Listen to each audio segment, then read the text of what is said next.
हरीश की एक पत्नी थी जो बहुत बोलती थी और वो उसके ज्यादा बोलने से बहुत परेशान था। हरीश को पता चला कि जंगल में एक महात्मा आए हुए हैं।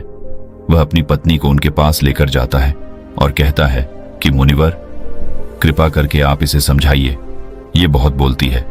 मेरे मना करने के बाद भी इसका दिन भर इसका मुंह चलता ही रहता है। मैं इसे कितना समझाता हूं कि कम बोला कर चुप रहना सीख, लेकिन नहीं, और हर बार इसकी वजह से लड़ ढाई होती है।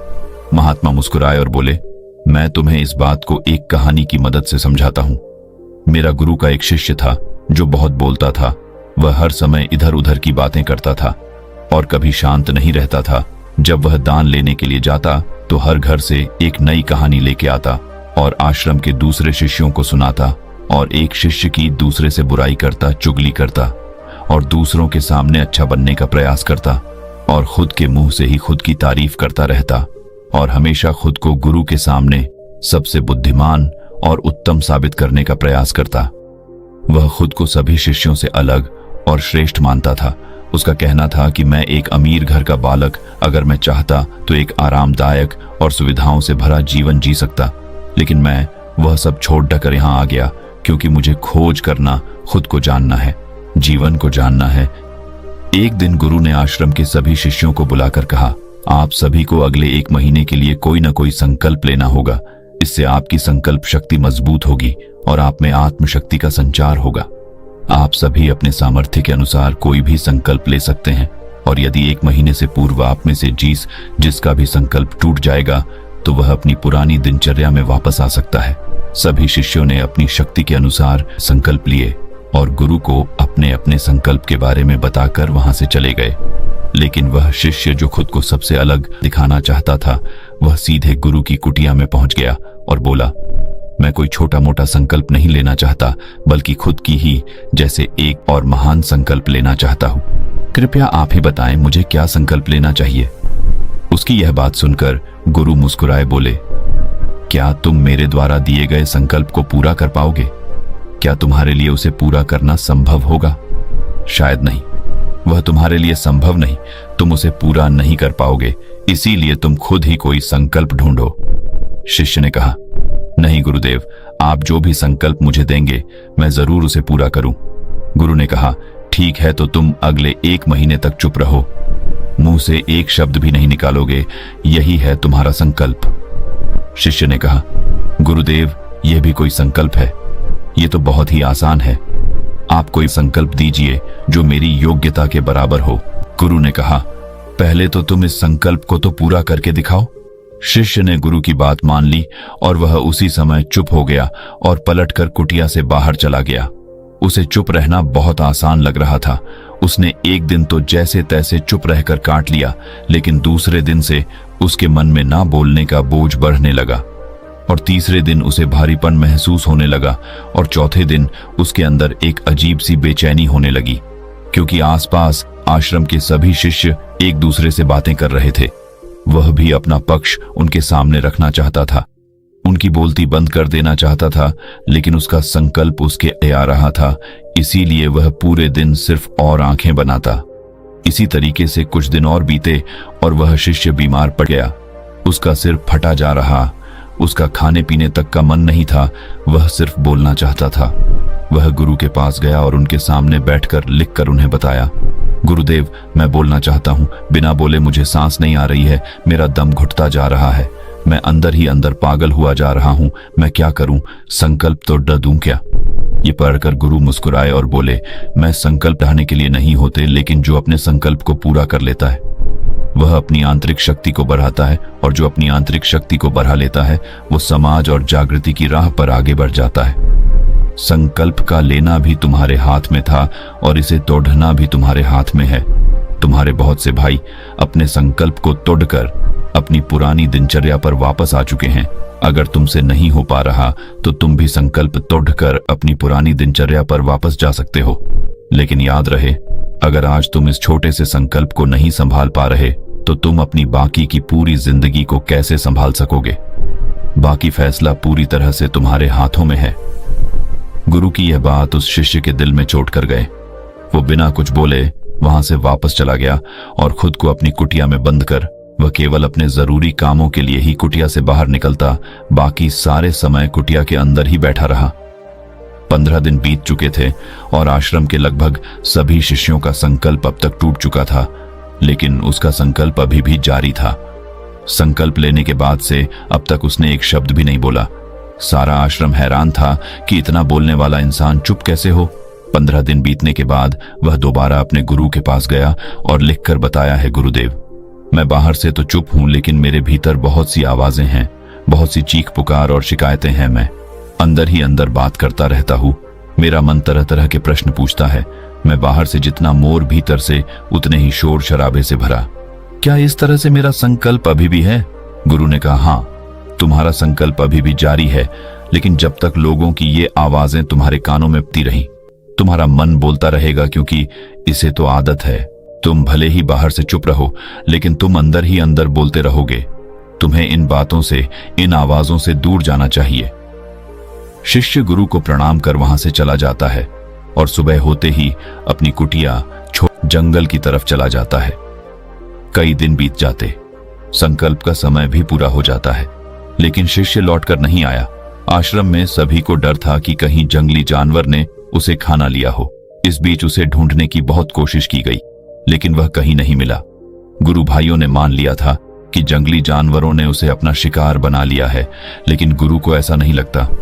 एक दिन आश्रम का एक अन्य शिष्य गुरु के पास आया और बोला, गुरुदेव, हमारे उस अधिक बोलने वाले भाई के साथ क्या हुआ होगा? क्या जानवर ने उसे मार दिया होगा? गुरु ने कहा, हो सकता है कि जानवरों ने उसे अपना शिकार बना लिया हो, लेकिन उसके न लौटने की एक दूसरी वजह भी हो सकती है। शायद उसे वह मिल गया है जिसके लिए वह गया था। फिर शिष्य ने पूछा, गुरुदेव, क्या ज्यादा बोलना इतना हानिकारक होता है? गुरु ने बोला, कहा, इंसान के जीवन के बहुत सारे दुखों में से एक दुख यह भी है कि वह कभी चुप नहीं रह सकता, हमेशा कुछ ना कुछ बोलता ही रहता है। सिर्फ हमारे बोलने के कारण हमारे आधे से ज्यादा दुख पैदा होते हैं। हम में से कोई भी चुप नहीं रहना चाहता, हम बस सामने वाले को सुना देना चाहते हैं। जो भी हमारे मन में है सब निकालकर उसके मन में बैठा देना चाहते हैं, उसे समझा देना चाहते हैं कि देख, तू गलत है और मैं सही।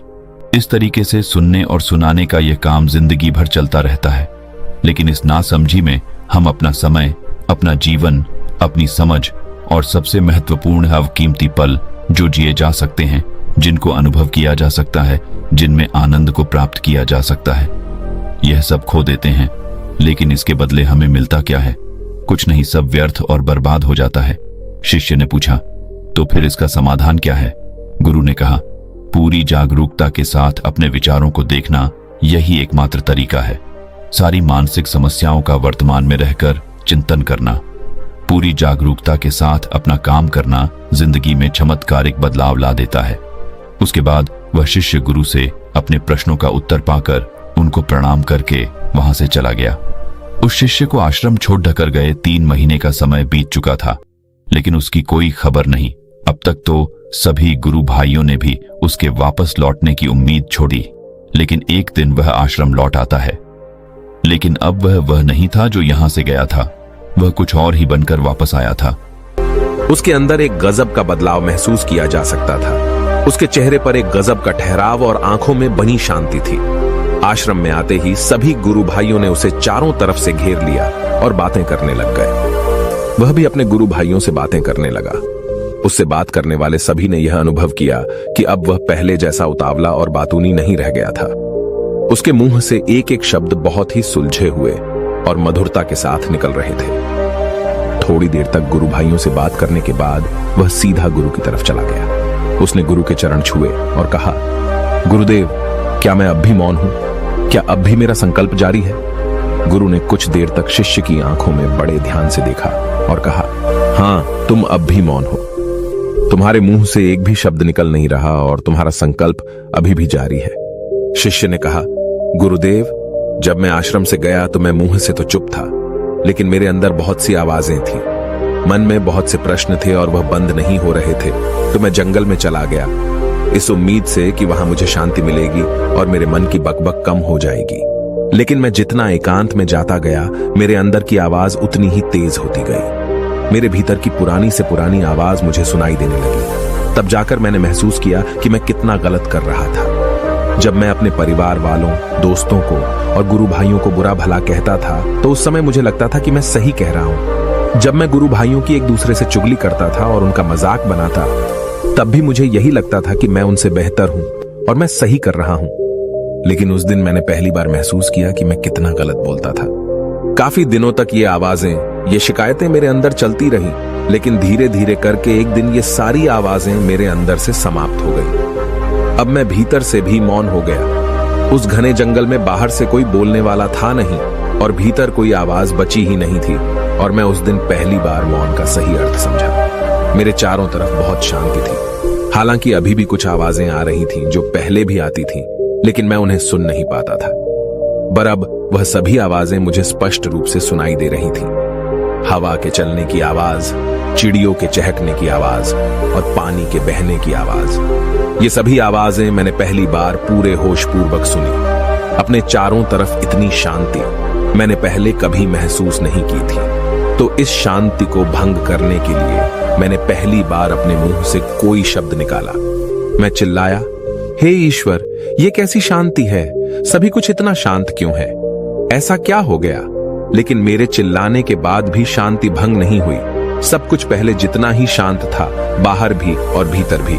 हे गुरुदेव, मैंने अपने गुरु भाइयों से बात की, मैंने आपसे बात की। मैं बोल रहा हूं, मैं चल रहा हूं, मैं सब कुछ देख रहा हूं, लेकिन मैं अपने भीतर एकदम एकांत में हूं, मौन में हूं, भीड़ में होता हूं, तब भी भीतर से अकेला एकांत में होता हूं। जब मैं खुद में भी शोर करना चाहता हूं, तब भी एकांत में ही होता हूं। अब सब दिखाई पड़ने लगा है, सब सुनाई पड़ने लगा है। गुरु ने कहा, जब तक हम बाहर की तरफ बोलते रहेंगे, भीतर अशांति ही रहेगी। लेकिन जिस दिन हम भीतर की तरफ मुड़ जाएंगे, तब हमारे मुंह से कुछ भी निकलेगा, हम शांत ही रहेंगे। दुनिया में जितनी भी बुराइयां हैं, ज्यादातर हमारे बोलने से ही उत्पन्न होती है, क्योंकि हम चुप रहना नहीं चाहते। हम जितनी जरूरत है उससे कहीं ज्यादा बोलते हैं।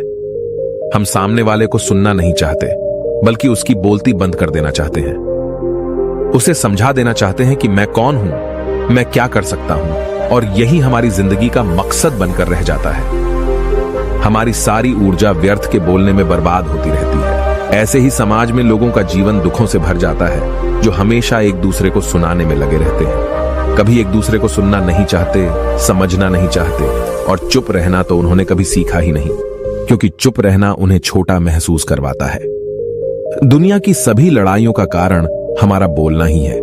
इसलिए हमें सिर्फ उतना ही बोलना चाहिए जितना जरूरी हो, क्योंकि व्यर्थ का बोलना ऊर्जा को नष्ट करना है, और यह बोलना ही हमें कभी अपने भीतर की ओर लौटने नहीं देता, क्योंकि यह हमें बाहर की ओर खींचकर रखता है, और बाहर है ही क्या इस संसार के अलावा।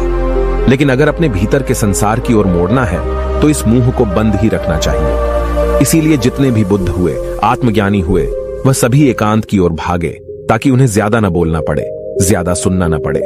वह एकांत में रहे और शांत रहे, इसीलिए आसानी से भीतर की यात्रा कर पाए। लेकिन अगर कोई चाहे तो इस संसार में रहकर भी एकांत में रह सकता है, शांत रह सकता है, लेकिन इसके लिए उन्हें अपनी ऊर्जा बचानी होगी, जिसे वह अब तक अपने व्यर्थ के शब्दों में बर्बाद कर रहे थे। दोस्तों, इस कहानी की सीख यही है कि व्यर्थ का बोलना ऊर्जा को नष्ट करना है। ज्यादा और व्यर्थ बोलना ही हमें अपने भीतर की ओर लौटने नहीं देता, क्योंकि यह हमें बाहर की ओर झुकाए रखता है, और जिन्हें भीतर की यात्रा करनी है, उन्हें अपने मुंह को बंद ही रखना चाहिए। मुझे उम्मीद है कि आपको यह कहानी पसंद आई होगी और काफी कुछ सीखने को मिला होगा। कहानी के बारे में अपने विचार आप हमें नीचे कमेंट बॉक्स में कमेंट करके बता सकते हैं। बाकी अगर ये कहानी आपको अच्छी लगी हो तो इस वीडियो को लाइक करें